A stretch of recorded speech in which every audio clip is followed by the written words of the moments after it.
When I first started, I had no idea that the business that it would go on for so long. I had no idea that it would become a career. I've had to learn how to become a businessman. First of all, I just play music. Jungle, drum and bass, in my heart. I made a lot of mistakes along the way, and I've learned a lot, and I'm still learning now. I think I've done quite well out of it, do you know what I mean? Considering it, yeah.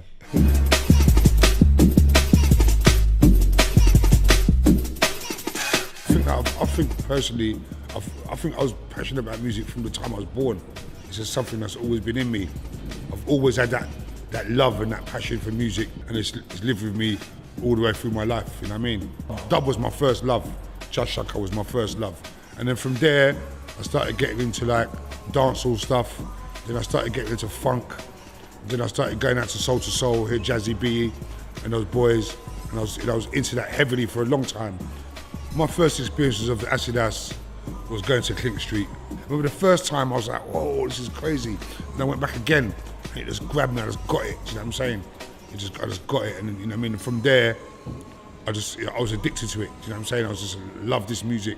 Seeing that I was from Brixton, which is a predominantly West Indian area, I just never experienced that mixture of people before, especially just at the vibe. Ecstasy was just like, you know, it was just flowing, and just the love, they were hugging each other, and it was just like a lovely vibe and a lovely atmosphere. And it's something that I'd never forget, and it's something that just took me straight away. I just loved it, and it just became like part of my life, you know?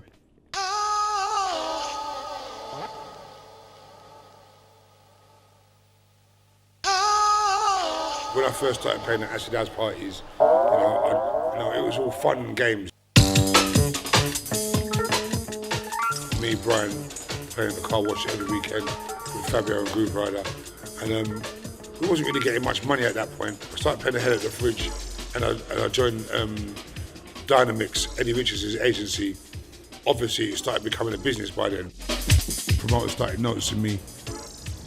I got a call from a guy called Tony Costanetter to come and play at Sunrise. First time I went there, it started at 6 in the morning, and I went and I came on after Frankie Bones, and I remember my hand trembling like this, man. Do you know what I mean? I was just gonna put the record in and I was trembling like that. Do you know what I mean?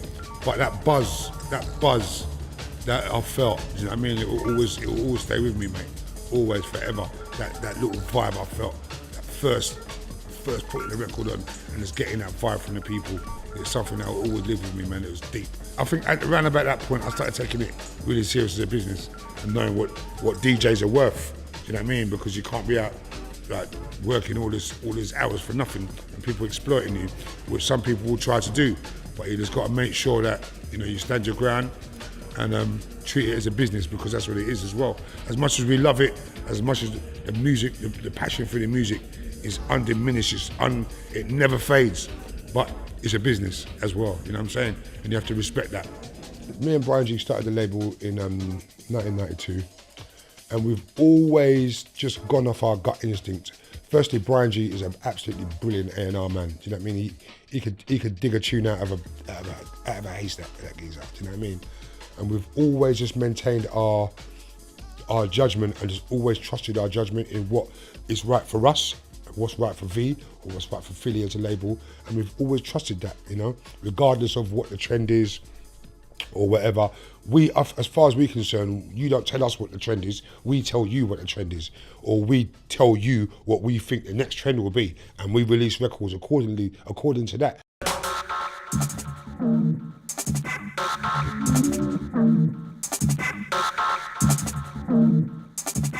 I remember once I signed Function by Ed Rush and Optical in Music House. I mean, Ed was like, I've got this little different thing, and I heard it, I was like, that's a V record. I just knew straight away. Didn't need any fucking rewinds or anything. I just knew straight away. And that's we've always kind of gone with our gut with records, you know what I'm saying?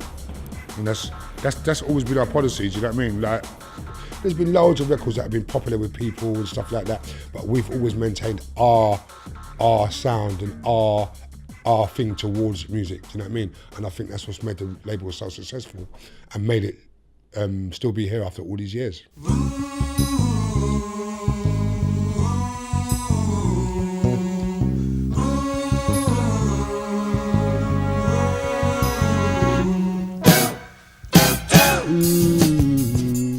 Mademoiselle, make me love it. It's just everyone knows it, do you know what I mean? And that was the hook of the record. The main sample's from a record called Mademoiselle by Foxy. It's like a famous rare groove record. I used to always hear it at Soul to Soul at the Africa Centre, and it's just like one of the most classic, most famous rare groove records ever. What happened at the time? I got arrested. I got arrested for possession of firearms. I was a kid and I was a bit silly, and I don't know, when you get arrested for something like that, your head goes overtime because you're thinking, oh my God, I'm gonna go to prison. So I needed something to kind of occupy my mind. So I called my pal Dillinger. I'm like, listen, I need to get to the studio. You know, just anything to occupy my mind. So I just went in, I took a couple of my favourite records in there, and bang, bang, bang, bang, bang, Leviticus the Burial was born. Do you know what I mean? It's as simple as that. We've done it in about 5 hours. We went to Roller Express, to Finbar's studio, where Optical was working, and he recorded the B-side, my sister singing. First you say yeah, then you say no. And that was it. It's a wrap, boom. Do you know what I mean? The rest is history.